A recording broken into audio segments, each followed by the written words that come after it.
Good afternoon. Hey It Julie, how is. you doing? I'm good. How are you doing, Alan? Good. Good, good. We are live. It is Monday Matters. We are on our second episode, and I am so grateful that Alan has decided to join us this week. Alan, I really appreciate you coming today. How are you doing? Oh, doing well. Thanks for having me on, Julie. Really You're appreciate it. Yeah. you're hanging in here through the this pandemic stuff and all this new fun.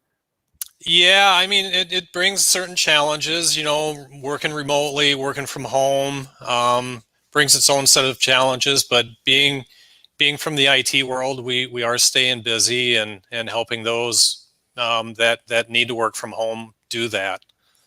Excellent, excellent. Yeah. So speaking of, we might as well jump right into it. You're going to kind of talk a little bit about remote work and some things that we should be looking out for as business owners or even employees, right? When we're talking about cybersecurity and working remotely. Yeah, a lot of the same rules apply whether you're at the office or working remote. And I want to cover one of the big things, social engineering and phishing email attempts. I would like to cover that. Um, email is the number one way businesses get infected.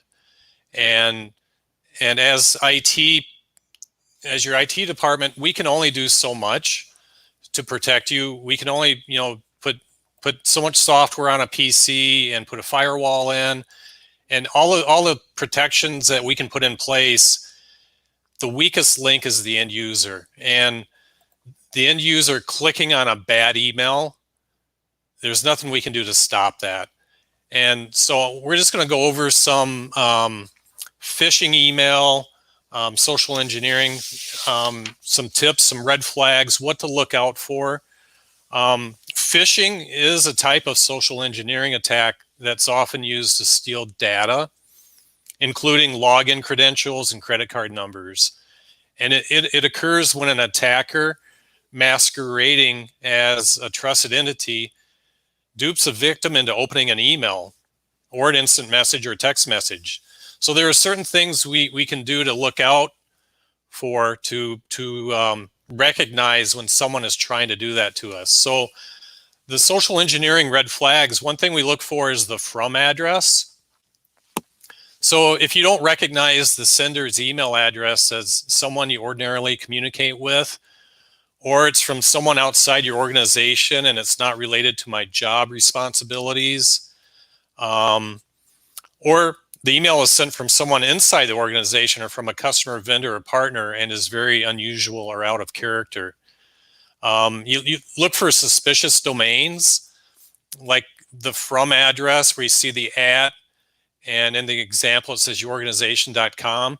If you see something weird like Microsoft spelled the wrong way or something like that, that's something else to look for. If you don't know who sent it to you personally and they were not vouched for by someone you trust, you should raise a red flag to you. Or you haven't done business with them in the past, or it's an unexpected email.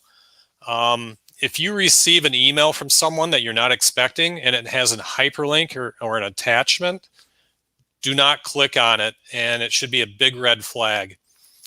Going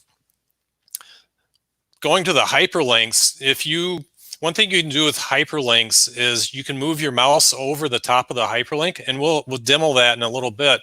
But you can move your mouse over the hyperlink and it'll show you exactly where that hyperlink is taking you to. And if it's different than what is expected or what the hyperlink reads in the email, you should be very suspicious of that. That's a big red flag.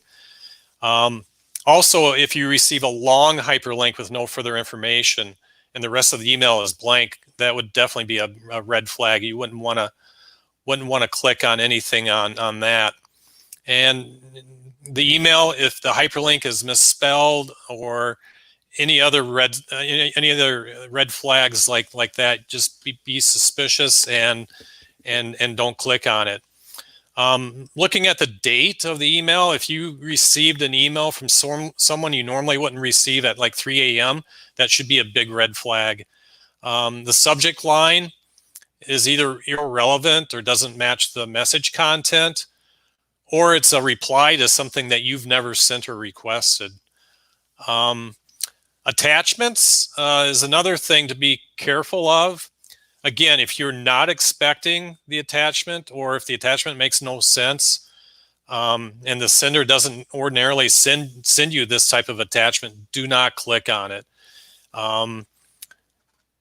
Another thing with the attachments is the file type. The only file type that is always safe to click on is a text file. So be careful of attachments and hyperlinks. And then the content. A lot of times they will try to have a sense of urgency to get you to click on the link, and don't fall prey to that. Also look out for bad grammar or spelling errors, or if you're just getting an uncomfortable gut feeling. One thing to always do, if you're suspicious, instead of clicking on the link or the hyperlink, call the person that sent it to you. If it's someone that you know that sent it, use a different, call them with a phone number that you know, or create a new email and send it to them and say, hey, did you send this to me? So now if you would, let's take a look at the sample that I've got. I keep phishing emails just so I could show them. And this one has some of the red flags. If you look at the top, the from line, this says AARLI bar at bigpond.com. I have no idea who that's from. And it's like, this is a phishing email that's made to look like that it's from Microsoft. And I do not know anybody at bigpond.com, and that's definitely not someone from Microsoft sending it. So that's one red flag. Another one is the grammar. There's a couple grammar errors in this sample. Your storage is full and new messages withheld to your inbox. Poor grammar. And then down below, increase your storage below to enable you receive new incoming messages and send outgoing messages. Again, very bad grammar, another red flag. The other thing I talked about was hyperlinks. If you look at the hyperlink, if you just hold your mouse over it, you'll get the pop-up that tells you where the hyperlink is going. And this hyperlink is nowhere close to going to Microsoft.com or Office.com. So this is a huge red flag that this is a phishing email. And what they're trying to do, if you click on the link, it'll bring up an Office 365 login page where you would enter your username, your email address, and your password. And all they're doing is collecting that information. Once they collect that information, they're going to use it to their advantage. They're going to start monitoring your mailbox to see what information they can get. And they're hoping to find a way to use that information to either gain money, or they'll use that information to get further into your system and plant ransomware, which would encrypt all your data, and they would request or demand a ransom to decrypt it. So just some things to be on the lookout for in regards to phishing and some red flags. The red flag document that you had up is from a company called KnowBe4, and they have a website, and the website is on the document there. Well, the KnowBe4 is the way they spell it, the KNOWBE4.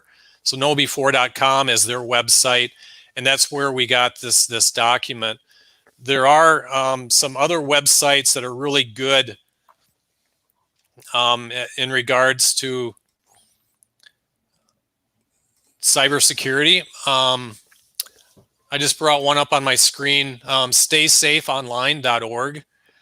This is a very good resource for anybody to go out there, and you'll find all kinds of information on cybersecurity training, how to be safe when you're remotely working. There's a bunch of things that we can do to make our computers safe by installing updates, using secure passwords, changing your passwords, using multi-factor when logging in, making sure your computer's up to date. But again, the number one way that businesses get infected is through phishing emails, like the example that I showed. And we need to be good about recognizing them and not falling prey to them and getting too click happy. Think before you click. That's really interesting and also scary. Yeah, I've seen cases where a business fell prey to a phishing email like this, and they wired $250,000 by mistake. Wow. Yes, so That's it enough to gets break a small business like mine. exactly. It would mine too. It's real scary. They're the bad guys are out there, and they're willing to do whatever they can to get money. They're after money is what they're after, and they're getting better at their phishing techniques. They're getting the grammar's getting better. Their techniques are getting better to where it looks just like a real email, but it's a fake one.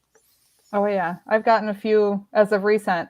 Say, is there any way as a business owner who, or even just the manager of the business, is there any way that we can avoid getting on these lists so we don't get the emails at all? No, because the thing is, the bad guys are changing their domain name all the time. So even like that email that I gave you as an example, if I were to send that to my junk email, or say do not accept emails from this domain, they are constantly buying domains and changing their domain, and are able to send it out. So it's almost impossible to stop them from coming through. Wow. It does actually look like we have a question. If you're watching us live right now, feel free to put a question for Alan in the comments if you have one. It looks like Nancy has a question here. She says, do you recommend using a password generator?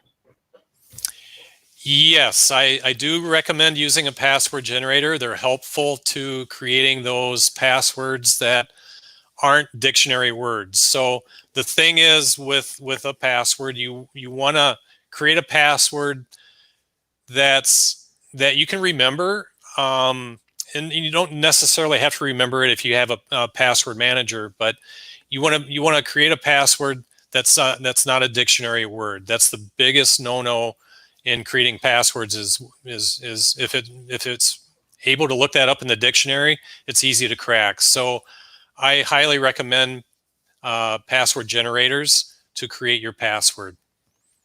Awesome. Have you noticed any, lately I've received a few emails that made it look like an invoice from a company that very well could be something I'm using. But, we have so many subscriptions and things to different programs, and you're using so many different systems as a business today. I've gotten a few that said, hey, your invoice is past due. And you go, what? And you look at it and it's just an invoice file, but there's no text in there. I know there's got to be new trends, especially with all going on. Have you seen some new scam trends? Yeah, like you said, that they'll do the invoices. Another thing they'll do is voicemail. There's a lot of systems now generate your voicemail gets generated and put into an email. So there's a scam out there that says, "Here's your voicemail. Click here to get it," and it's a fake one.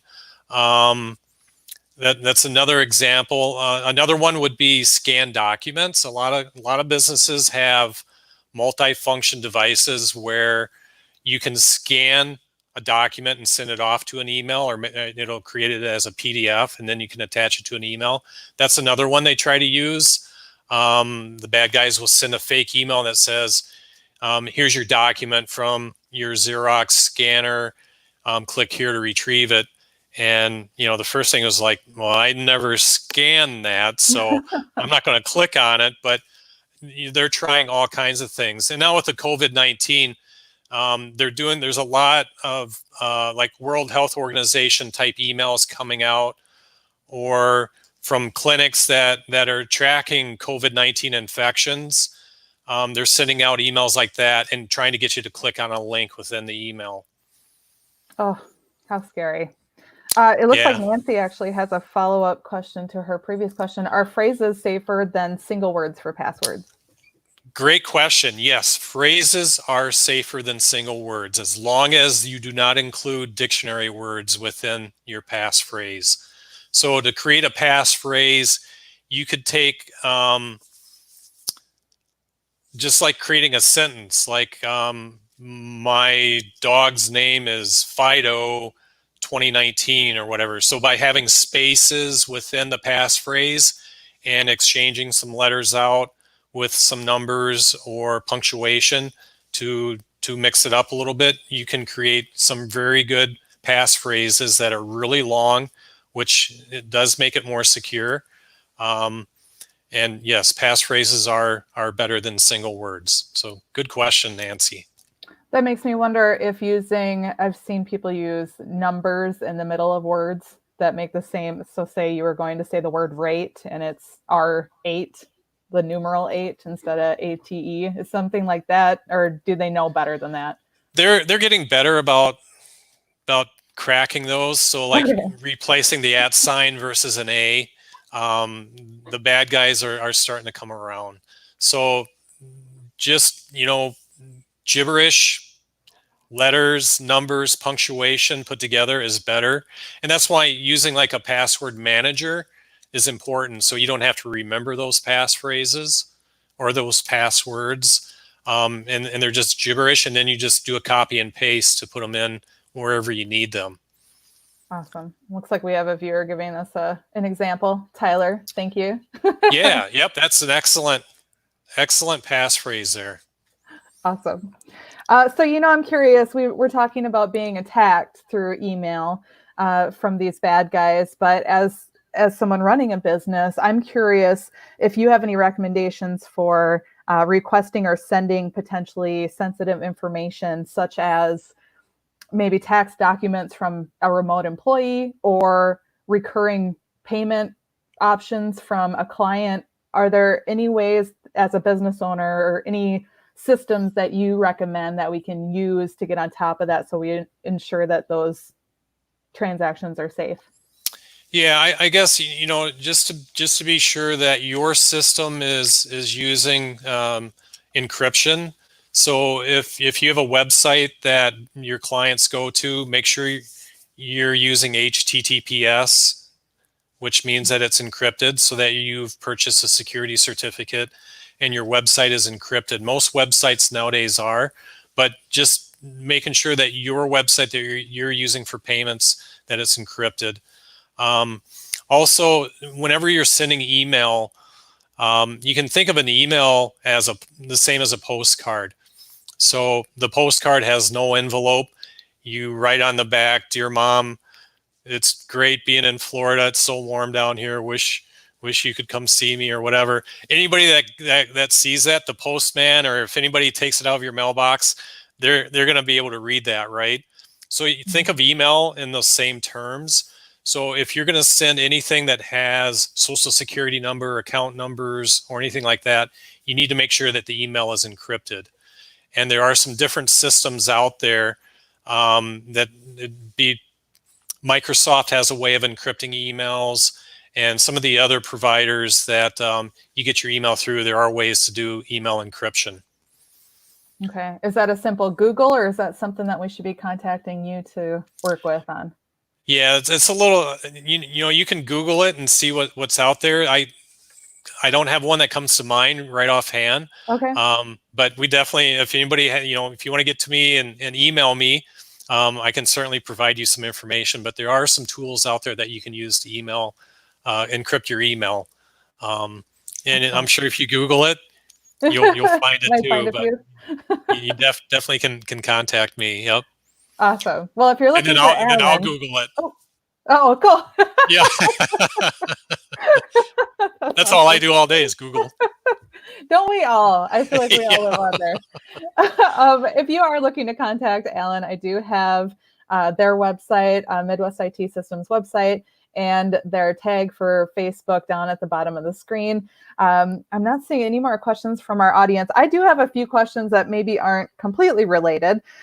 Just curious, based on your industry knowledge, do you care to make any predictions on what our future looks like?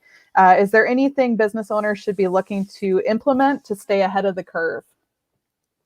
Well, I'm seeing a lot more. Of course, everyone's working remote.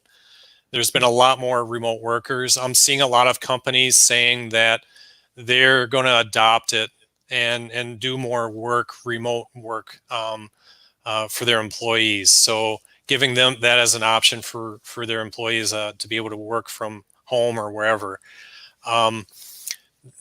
Just got to make sure when you're doing remote work that a lot of the same things apply as if they were working in the office. You need to make sure that your computer is up to date with patches. Make sure you're using good passwords. Make sure the firewall at home needs to be up to date. Make sure that it's got new firmware. Make sure that you're not using the default password for your firewall. Using a secure means to communicate back to the office through a virtual private network. Do not use public Wi-Fi. Don't go to a coffee shop and use public Wi-Fi. Public Wi-Fi is easily hacked. They can easily see what you're doing and what you're sending back and forth. It's very insecure using public Wi-Fi. I see a lot of people doing that. They go to the local coffee shop and they work all day. Is it just a matter of when we're sending sensitive information, or should we not be accessing that at all? I do not personally use public Wi-Fi. I would use my own hotspot that like either I'd hotspot my phone or have a separate hotspot and use that versus using a public Wi-Fi. Oh, okay. Yep. Okay. That's good to know. It does look like we have another question here from Kim. I've been using Venmo since I have no contact with customers. Is that pretty safe, or do you have any advice on that?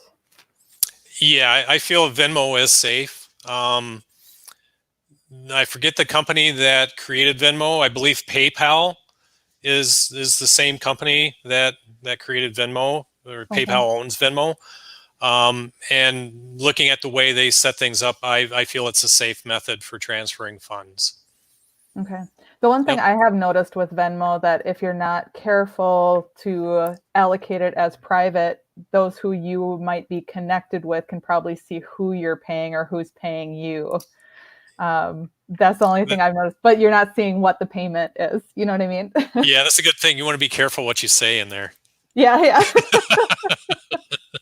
I have an acquaintance who does things like Botox and stuff, and I've seen customers things like that if you don't want them to know what you're up to, I look so young, I'll have to remember to do that private. Yeah. So I have one more question for you here to wrap things up, Alan, and this is completely out of industry, but I'm just curious, what is one thing that you try to do every day or maybe every week that you feel is important to your success as a business owner? Oh, good question. I feel it's very important to improve myself. Number one, who I associate with and what I put into my mind. I try to read every day, whether it's books to improve my IT skills or my people skills, just to do something to improve yourself every day, because I feel if we're not growing, we're like a piece of fruit. If we're not getting ripe, we're getting rotten. Mm-hmm. And we need to continually to improve ourselves. And like I said, garbage in is garbage out. So I'm careful of what I feed into my mind and who I hang out with and what I put in. I stay away from the news. I try to stay away from the news as much as possible, especially nowadays. Yeah. We do as well. Not only the negativity that can get so into your brain and bring you down, but just even anymore, everything's on social media and you see all the comments to the news too, which is in itself can be a drag. So yeah, agreed. Absolutely. Agreed. Yep. Well, is there anything, before we wrap things up here, is there anything else that you'd like to mention about Midwest IT systems or what you talked about here today? No, if anybody listening or anybody that sees this video, if you have a question or concern about, emails or cybersecurity, feel free to contact us. We'll help you out. it's so important to educate everyone on cybersecurity and what you can and can't do or should and shouldn't do, and happy to help anyone out that's looking for that help. That's awesome. Thank you so much. I really appreciate you joining us today. Will you come back and visit us again, please? Yeah, I would love to. Awesome. It'd be fantastic. Yeah, thank you for having us. Very cool. Well, thank you so much. Thank you, everyone watching, and we hope everybody has a great day. Yep. See ya. Thanks, Alan.